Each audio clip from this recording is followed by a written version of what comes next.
Next, sir, we have a presidential memorandum for your attention. This memorandum requires the immediate declassification of all FBI files relating to the Crossfire Hurricane investigation. This was obviously one of the instances of the weaponization of law enforcement powers of prosecution against you and others. We believe that it's long past time for the American people to have a full and complete understanding of what exactly is in those files. Which gives the media the right to go in and check it. You probably won't bother because you're not going to like what you see. But this was total weaponization. It's a disgrace. Should never happen in this country. But now you'll be able to see for yourselves, all declassified. Is that correct? Would you Yes, sir. say? All declassified? Yes, sir. Everything? The FBI file with there's a classified annex, but other than that, this will put everything in the public eye.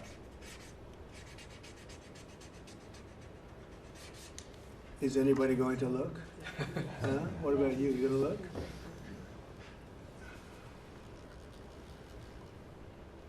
And frankly, the FBI should be ashamed of themselves, and so should the Department of Justice, and so should Biden. Okay? Next, sir, we have an executive order for your attention. We've taken action against a number of law firms that have participated either in the weaponization of government, the weaponization of the legal system for political ends, or have otherwise engaged in illegal or inappropriate activities. The law firm of Jenner and Block is one of these law firms. This is a law firm that, as you know, employed Andrew Weissman after he came off of the Mueller investigation. It's a law firm that's engaged in invidious racially and sexually discriminatory practices. It's also a law firm that has participated in the weaponization of the legal system against American principles and values, and we believe that the measures in this executive order will help correct that.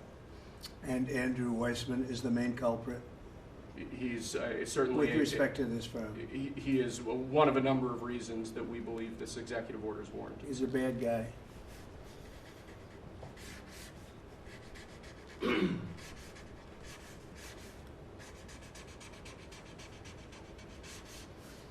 Okay.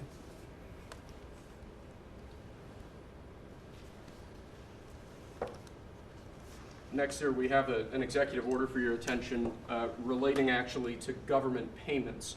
Historically, checks issued by the Treasury are, I believe, 14 times more likely to become the subject of fraud than electronic transfer payments. This is an executive order that's going to push the Treasury Department to modernize its payment system to ensure that where possible they're using electronic methods of payment as opposed to paper checks in order to reduce waste, fraud, and abuse in the government. Which is obviously an endeavor that we've been pursuing in numerous aspects of government under your leadership. It's basically modernization of equipment and methods, and it's something that really I think he's going to be a great Secretary of the Treasury wanted, Scott, and so we're doing this, and we have other modernization programs going on. We could let somebody else, whoever's next, whoever that may be, do it, but it's something that should have been done 25, 30 years ago.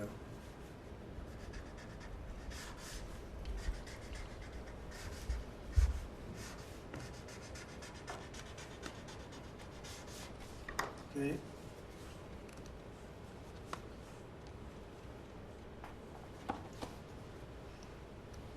Along similar lines, sir, this is an executive order. We're calling it Protecting America's Bank Account. The basic idea here is that instead of having lots of different departments and agencies and offices issuing payment, often without justification, often without any provided rationale, we're going to be centraling payment processes where possible in the Department of the Treasury and ensuring that measures are taken in Treasury against waste, fraud, and abuse to ensure that money that's leaving the public Treasury is as protected as it possibly can be. All right, good.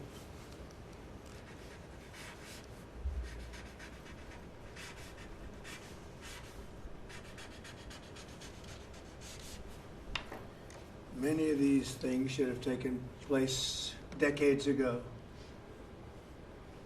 or longer. Lastly, sir, we have an executive order for your attention on the very important subject of election integrity. We believe that this executive order is the farthest reaching executive action taken in the history of the Republic to secure our elections. Among numerous other aspects of this executive order, This is going to cut down on illegal immigrants on the voter rolls, ensure that the Department of Homeland Security and the data that they have available is being fully weaponized to ensure that illegal immigrants aren't voting.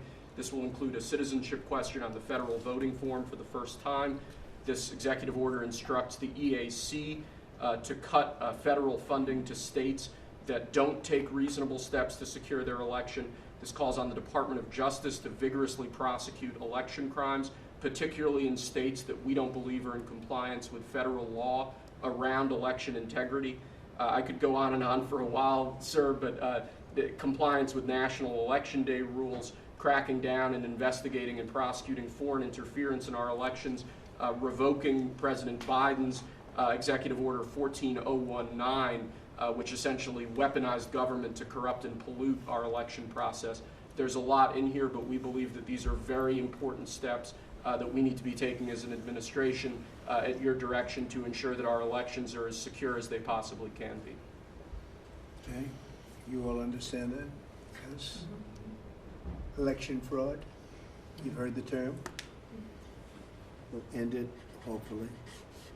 At least this will go a long way toward ending it. There are other steps that we will be taking in the coming weeks, and we think we'll be able to end up getting fair elections. Perhaps some people think I shouldn't be complaining because we won in a landslide, but we got to straighten out our election. This country is so sick because of the election, the fake elections and the bad elections, and we're going to straighten it out one way or the other.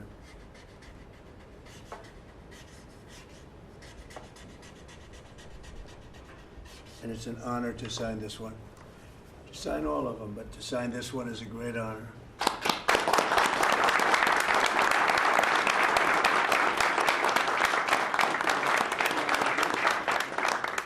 Thank you very much. Sorry, sir.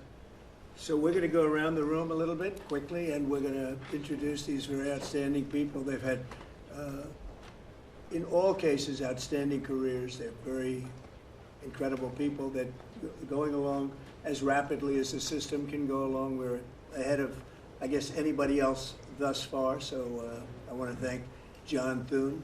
He's done a very good job, and the whole Senate. We're being delayed as much as possible by Democrats, but that's standard. It gets to be just standard. But the process is moving along very quickly. So, Sergio, just say hello, and then we'll introduce everybody. Absolutely. Sergio Gorham, Director of Presidential Personnel. It's been an absolute pleasure again to know every one of you every step this way. As the President said, we're at a record pace. We have more nominees today in front of the Senate than at any previous point, over 70. And that's a record in 2 months. And we're proud of that, and we're determined to ensure the world has America First patriots in all of our posts. Charlie? Charles Kushner. I'm going to France and Monaco, and I'm proud to serve under the greatest president of our country. Very proud to serve. Thank you, Joe. James Blair, honored to work here in the White House as Deputy Chief of Staff. And Mr. President, I think that all of these successful people would want to go serve the United States under your leadership as a testament to your vision and leadership. Thank you, James. I'm David Perdue. I'm going to the People's Republic of China, and it's my honor to represent President Trump, people of America, and represent our interests and values in China.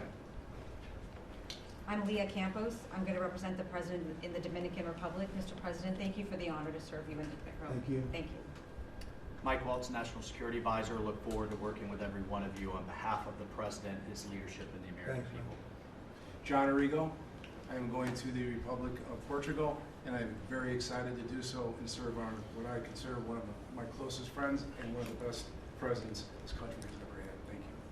Kevin Cabrera, nominated to be Ambassador to Panama. It truly is an honor, President, to be part of your administration. Thank you. Tom Barrett, nominee to the Republic of Turkey. Delighted and honored to be with you, Mr. President, in that host country, which is one of the most ancient in civilization, is in search for your peace, prosperity, and security program. Good place. Mr. President. Good leader, too. Yeah, Mr. President, thank you. It's an honor. I'm Pete Hoekstra, you know that. Yep. But I am going to Canada. I look forward to serving you in Canada and your agenda. And you're doing a great job. Thanks, Pete. Juan Johnson, sir. Thank you for the nomination to represent you and the United States to the United Mexican States. And I'm really encouraged by some of the conversations you've had with President Sheinbaum recently, and to the increase in support that we've seen out of her government along our border on the important issues. So thank you, sir. They have stepped it up a lot, Yes. Mexico and Canada, so see how it works, right? Yes, sir. Thanks. Matt Whitaker from Des Moines, Iowa. I'm proud to, as soon as I'm confirmed, go represent you at the North Atlantic Treaty Organization. Great, thank you, man. George Glass on my way to Japan. Previous administration, I served for you in Portugal. It is a great honor to be able to do this a second time. Thank you very for much. the opportunity. Thank you, George. President Trump, my name is Ken Howry. I'm your nominee to be ambassador to the Kingdom of Denmark, a very close partner and ally. I served for you last time for the Kingdom of Sweden. I want to thank you for the faith you've placed in me as your nominee to Denmark. Thank you. Thank you very much. President Trump, thank you for the honor of a lifetime. My name is Stacy Feinberg, and hopefully I'll have the honor of serving in Luxembourg. And I think this is the greatest presidency and the greatest time in history, and it's all because of you. Thank you very much. Nicole McGraw, nominated to serve in Croatia, and it's such an honor to be here with you today and to serve you and the American people. Thank you. Thank you very much. President Trump, thank you very much for your nomination to the Republic of Chile. And let me tell you, Border Patrol agents are so thankful for everything that you've done for them. But That it's man great. knows more about the border than anybody, I want to tell you. Thank you. President, it's a great honor. Thank you very Thanks. much. Good Good luck. afternoon, Mr. President. Brian Birch. If I'm confirmed, I'll be representing you at the Holy See. And Catholics are very proud of your work. Your team is doing an excellent job, so thank you. Very honored to serve. Thank you very much. Mr. President, thank you again for the honor, the greatest privilege. My name is Summers Farkas. I will serve this great man at the Republic of Malta. Thank you, sir. Thank you, Mr. President. Joe Popolo from Dallas, Texas. Very proud to serve you at the Kingdom of the Netherlands, the very first country to recognize the United States 250 years ago. Thank you. Thank you.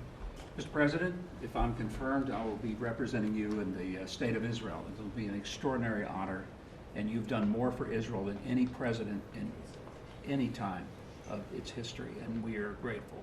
And I'm hoping I'll get to be there by Passover. Thank you, Mike. And Mike is an outstanding guy. They all are. Mike, I think he's going to do wonders for Israel. He actually probably gets along with both sides, and that'll be interesting to see. But the world is watching you, Mike, so good luck. Thank you, Mr. President. Good luck. You're going to do well. Thank you very much. Mr. President, thank you for this great honor to serve the Republic of Italy and San Marino. I'm so looking forward to going over there and working with that great ally, and for the pleasure to serve you. Your staff has been great working with us and have done a great job, and we really appreciate them. Thank you, sir, for pushing this along. And have a good time. A really good time. I'm Warren Stevens from Little Rock, Arkansas, and I have the honor to represent the President and the United States in Great Britain and Northern Ireland, and to be chosen to go to such an important ally of ours is, I know, sir, and I'm looking forward to it, but thank you for the honor. You're going to do fantastically. These are tremendously successful people, and you two guys, and then you add on Mike. I think they have a little more money than Mike, but he's got some other advantages. He's got some other, like upstairs, he's got some big advantages. Yeah, he does. It's very exciting. It's really exciting to have all of you. Would you have any questions, media, for the people that you just saw? So outstanding, and I thought it would be nice to bring them before you. And so if you have any questions, please. I wanted to ask you about the talks in Saudi Arabia. It sounds like you made some progress on a Black Sea ceasefire. Yeah. Could you update us on that? What happens now? So we've made a lot of progress on two fronts, on both sections that we call them sections, but they're much more than that, Russia, Ukraine, and also the Middle East, and we'll see what happens. We're in deep discussions with Russia and Ukraine, and I would say it's going well, but it's a situation we should have never had to even think about, should have never happened. And on the Middle East, that's been going on for a lot of years, centuries and centuries. It just keeps going, and we are making a lot of progress. So That's all I can report, but some very, very big talks are going and detailed talks are going on right now on both fronts. Mr. President, you said that your national security advisor learned a lesson after a Wait reporter. a minute, excuse me, I didn't pick you. Go ahead, please. Mr. President, the ceasefire agreement that was broken today allows for third-party countries to help implement the agreement. What does that look like, and who's going to be involved? The ceasefire agreement? Yes, the maritime ceasefire agreement between Russia and Ukraine. Well, they're going to get together. Look, it's they agreed to something and it got broken. There's tremendous animosity. There's a lot of hatred, as you can probably tell. And it allows for people to get together, mediate it, arbitrate it, and see if we can get it stopped. And I think it will. That'll get stopped. What countries are you looking to work with, sir, to help implement and monitor that ceasefire? We have other countries involved, and they're involved very strongly in the process. And that'll be resolved. That's actually, as bad as it is, that's the least of the problems. So we'll get that resolved. And we are being aided by other countries too. Yes, please, please, Brian. Tomorrow, the subcommittee on DOGE is going to review funding for NPR and PBS. Now, every Republican president has always promised to take away this money that's going to these two public news outlets. If they're successful, I know Senator Kennedy has backed it, Marjorie Taylor Greene in Congress has backed it, would you be interested in defunding and taking away taxpayer dollars to NPR and PBS? Well, I would love to do that. I think it's very unfair. It's been very biased, the whole group. I mean, a whole group of them. And frankly, there's plenty look at all the media you have right now. There's plenty of coverage. I was from a different age, and they spend more money than any other network of its type ever conceived. So the kind of money that's being wasted, and it's a very biased view, you know that better than anybody. And I'd be honored to see it end. We're well covered. Look at all the people that we have here today. We're well covered, and we don't need it, and it's a waste of money, especially. I don't even know what DOJ's recommendation is. I assume their recommendation is to close them up. Well, after they hear all the testimony, I think they're going to make a decision relatively sooner than later. Yeah. But we'll see what that turns Yeah, out. I can't imagine that they wouldn't, because they have found so much waste, fraud, and abuse, hundreds of billions of dollars, and just waste, fraud, abuse. You heard yesterday some of the new things that were found. 22 billion just in environment, billion. You know, if you had 22 million, Warren, it would be nice, but 22 billion put into environmental accounts. One was 2 billion into one account, Stacey Abrams, where they had $100 in the account. And just before I came in, they put $2 billion. And you guys are looking, so you mean 2 million or maybe 200,000? No, $2 billion were put in the account. What do you think of that, Mike? Do you think that's a straight deal? 2 billion? Just write me the check, Mr. President. I'll take me to Israel. It's it's a horrible thing, and we have so many of those things. So they've done an incredible job, and the country wants to hear it. I think DOGE is actually very popular because of what's happening. They're hearing about all of these scams and for big money, tremendous amount. And when you add it up, just hundreds of billions of dollars being wasted, and much of it's fraud. You know, we talk about waste. And it is waste and abuse, but a lot of it's fraud Can I too. follow up on something? Yeah, go ahead, Brian. I just want to follow up on that.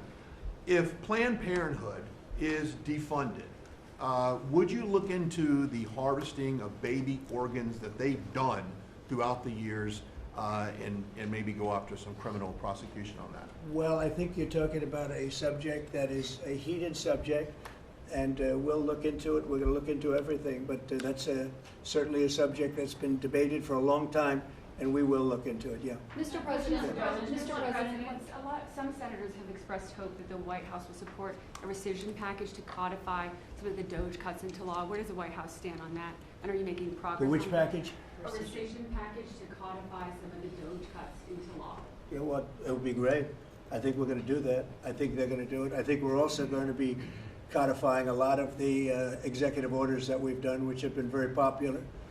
And we're looking at one, I will tell you right now, that I think perhaps will be controversial, but not with the people, and that's sanctuary cities. We're going to end sanctuary cities for some of these jurisdictions that aren't cooperating with law enforcement.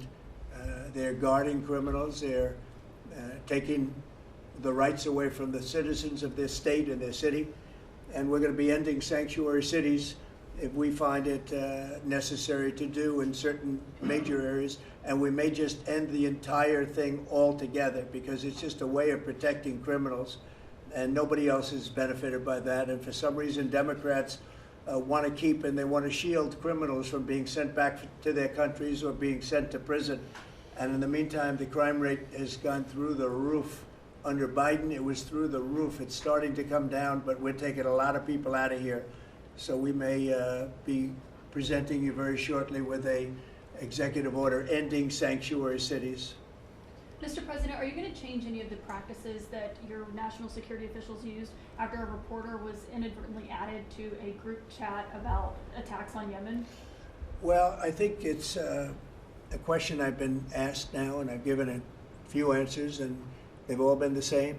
We have an amazing group. Our national security now is stronger than it's ever been.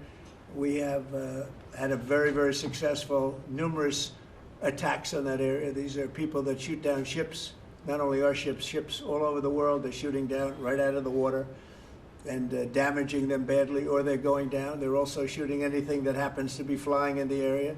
We hit them very, very hard. There was no classified information, as I understand it.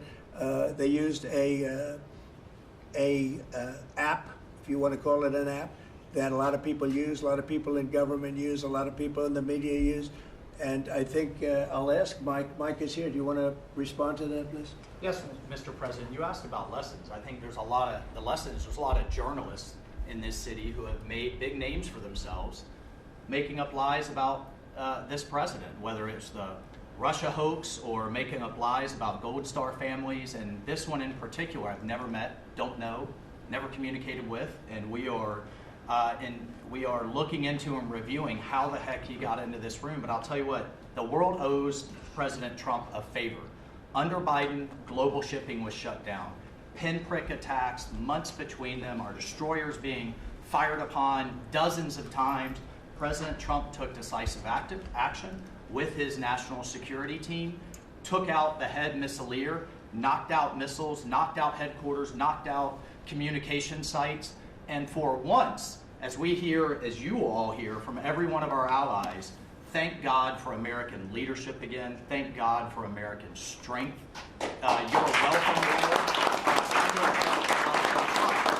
And look, we had a national security team that was coordinating these efforts. As Director Radcliffe testified today, his first day on the job, he was introduced to this app on his government systems at the CIA and at the State Department and otherwise. So, look, this journalist, Mr. President, wants the world talking about more hoaxes and this kind of nonsense rather than the freedom that you're enabling. And a key part of our sovereignty is open sea lanes and knocking the crap out of terrorists, which is exactly what your team and Pete Hegseth, a good friend and fellow veteran, is leading the charge on, and it's an honor. We had a very, very successful, we had a very, very successful evening.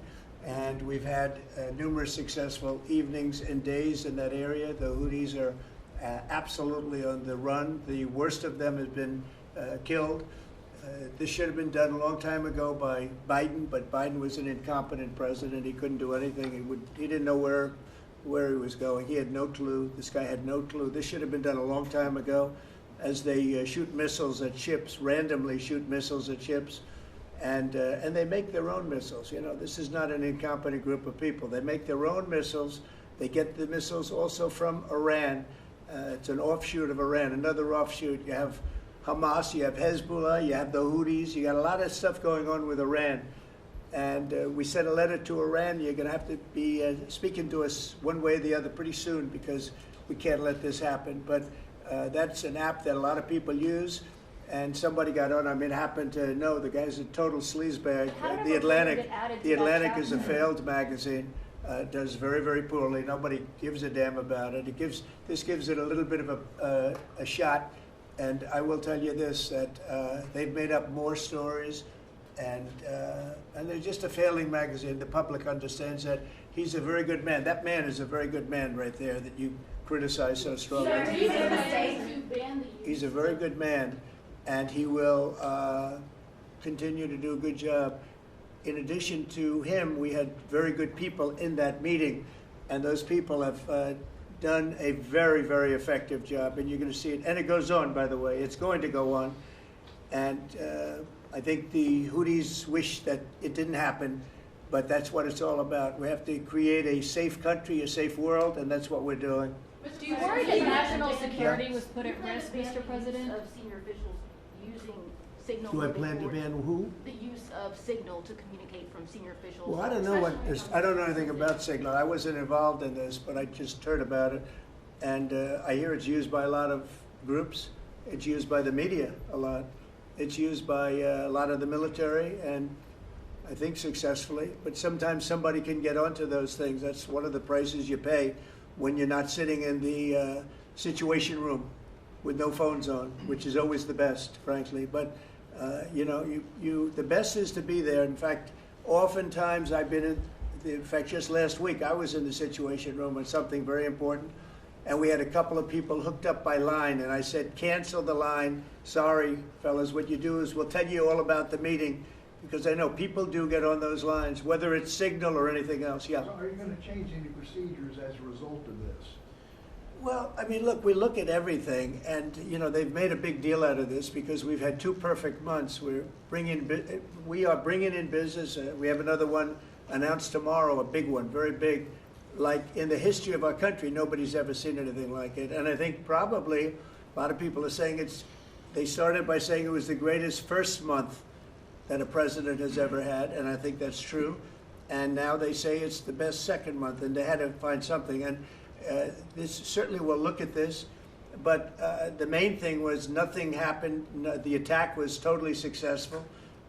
It was, I guess, from what I understand, took place during, and it wasn't classified information. So this was not classified. Now, if it's classified information, it's probably a little bit different. But I always say you have to learn from every experience. I think it was very unfair the way they attacked Michael.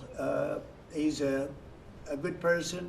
The person that was on just happens to be a sleazebag, so maybe that's just coincidence. I don't know. But you are going to conduct an investigation. Would it be a problem if Mr. the President? Atlantic released all the text messages if they're not classified? Well, I don't know. I'd have to ask the military about that because, you know, maybe you wouldn't want that. I don't know. I will say this, that from what I heard, the man that we're talking about, who's not somebody that I don't think most people have ever heard of, he found it very boring and he left early.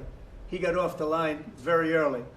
So I can't speak to it other than that. So he's made up a lot of stories, and you know, I think he's basically bad for the country. But it's a failing venture, very failing venture. They're very upset, and a thing like this is publicity for them. But I don't think we should allow people that are very good, like that man sitting right at the end of the table, who's done a great job.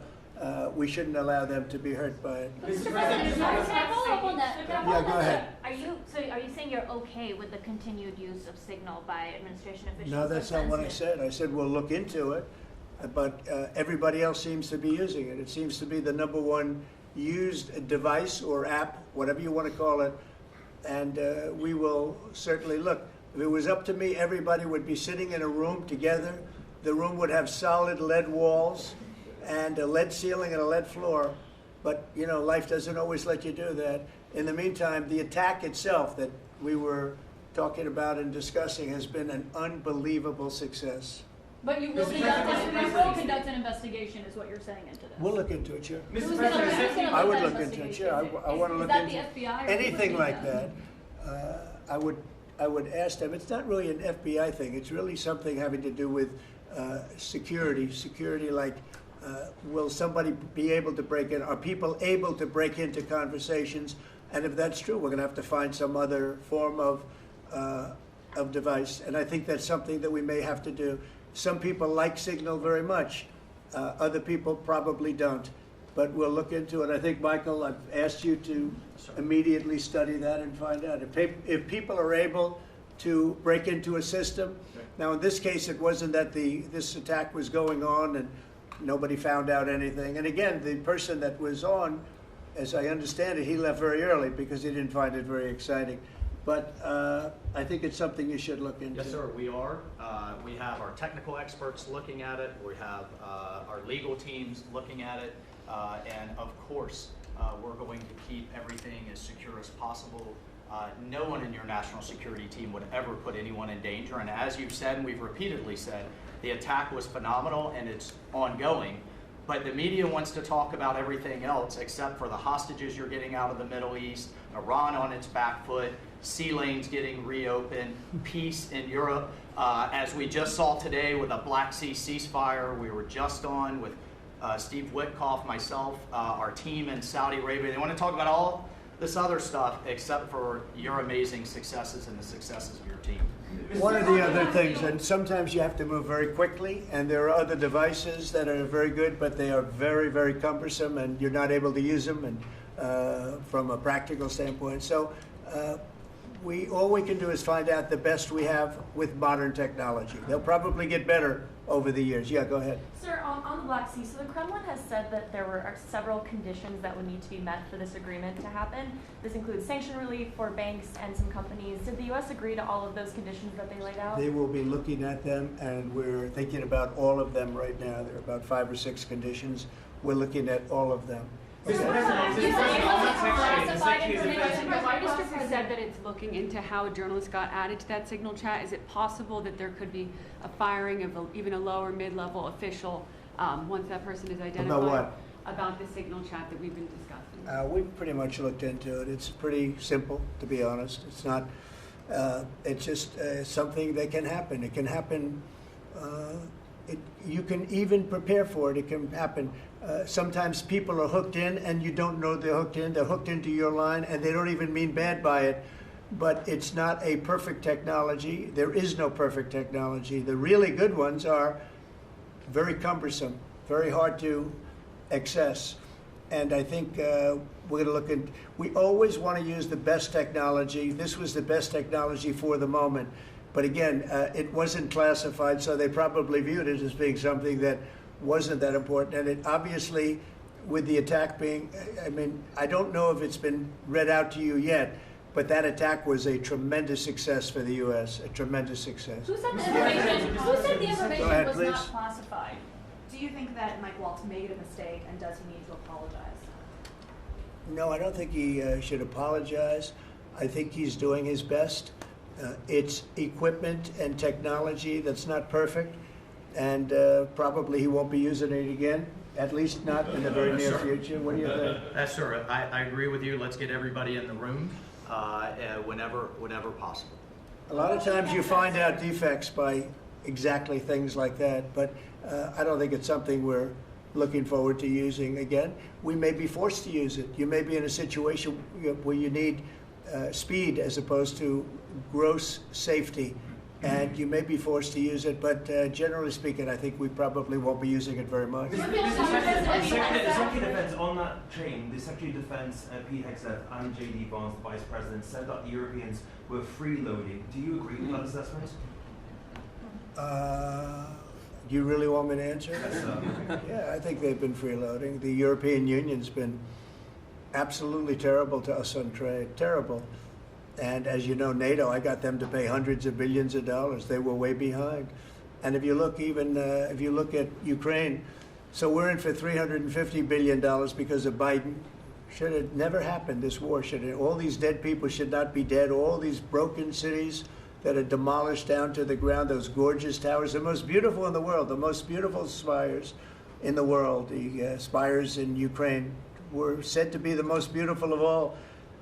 Just about every one of them is lying on its side in a million pieces. It's so sad to see what's happened to a heritage. No, I think that when they say the European Union and you could say NATO also. Look, NATO, and I don't blame NATO for this.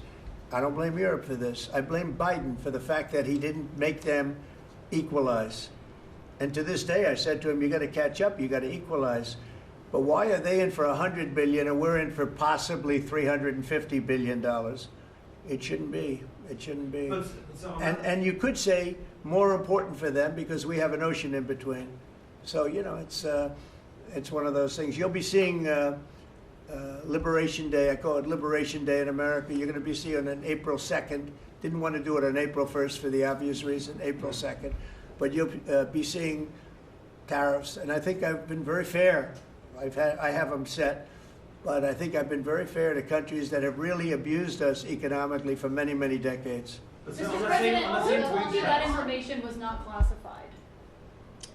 Another Which question? of your national Please, security go ahead. advisors Just told you following that? up on your comments on the economy, there is reporting that consumer confidence fell for the fourth straight month. What is your message to Americans who are concerned Well, about I know terrorism? this, that for the first time in like 50 years, right track, wrong track, we're on the right track. And I think people see that. And if you look at prices, prices are way down. You know, when I first came here, the first time I met with you people officially, they were screaming at me about eggs. I said, I've been here for a week and I'm being yelled at about eggs. Egg prices have come down 45, 50% in the last week and a half.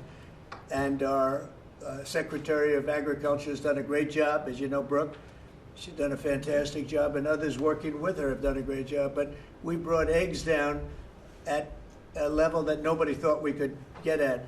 I inherited that situation, and I inherited a grocery situation. The groceries went way up, an old-fashioned word, but it's a very descriptive word. Groceries have gone through the roof. And I used to campaign on it. I used to say, we're going to get groceries down, and we have got it down. I watched a certain newscast over the weekend, and a congressman, Democrat congressman, said, well, Trump's done a lot, I agree. He's been great on the border, he's been great on the military, but you know, he hasn't brought prices down. That's false. Gasoline's way down. Eggs are way down. Groceries are down, very substantially, but down. Almost everything's down. Now, I'd like to see interest rates come down a little bit, and you're going to see billions of dollars, even trillions of dollars coming into our country very soon in the form of tariffs, because we were abused by presidents that, frankly, in all fairness, it wasn't their expertise, but they had no idea what they were doing. Mr. President, you say tariffs will create more. Oh yeah, sure. It's Which going to states- agree. which It'll states be, it'll create a lot of money and more jobs. But if you look, so in the last, these gentlemen would know about it, and ladies, because some of the ladies are great businessmen in this room that are becoming ambassadors. Great, really great, top of the line.